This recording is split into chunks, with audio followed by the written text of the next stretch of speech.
about what it means to have an election. So, we're going to read this book, and at the end, I want you to answer that question. What is an election? Okay? This book is called The Little Book of Presidential Elections. Lately, you've probably heard a lot about the upcoming presidential election. Maybe you've seen news stories on TV, or stickers on cars, or signs in yards. These are signals that an election is near. But what is a presidential election? By the time you get to the end of this book, you will know all about the process of electing a president and why it's so important to vote. Ready to learn? Just turn the page. A presidential election is a very special time. Why? Because an election for the President of the United States only takes place every 4 years. And a presidential election is the process of voting to choose someone to be the leader of our country. Every person who has the right to vote gets to help choose who will be president. Who has the right to vote in a presidential election? Today, anyone who is a citizen over the age of 18 can vote.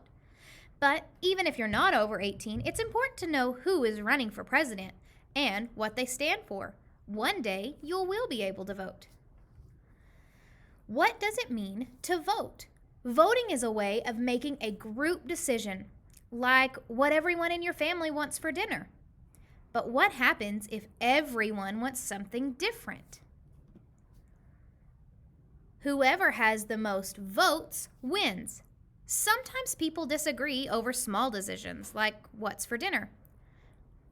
But it can also happen with very big decisions, like who should be president. Elections determine the winner. A presidential election starts with candidates. Candidates are the people running against each other for president. The candidates give speeches to let people know what they believe in and why they think that person will be the best person for the job. Sometimes candidates disagree. Sometimes they argue over the important issues. Having a different opinion is okay, but it's important to be polite and respectful. Always listen to what others have to say. And if someone disagrees with you, it's important to do your best to understand their point of view. A presidential election begins with the primary election. This is when the candidates who will run against each other are selected. Once selected, the public then votes on which of the candidates they want to be their president. Who is the public? The public is people just like you and me.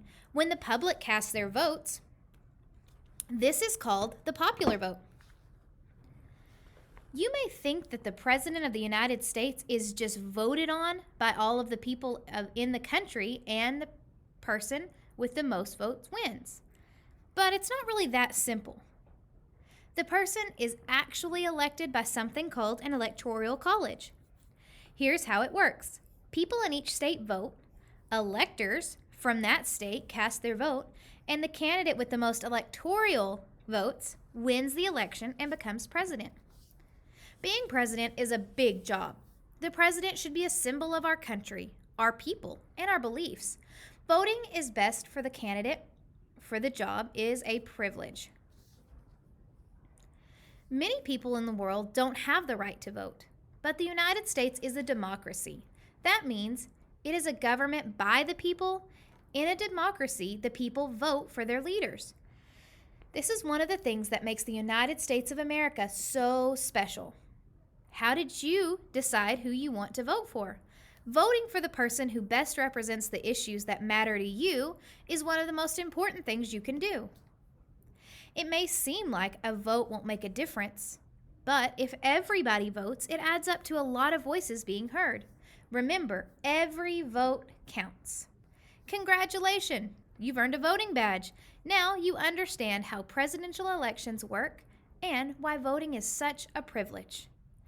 So guys, we are really excited to get to learn more about this week. Can't wait. Bye.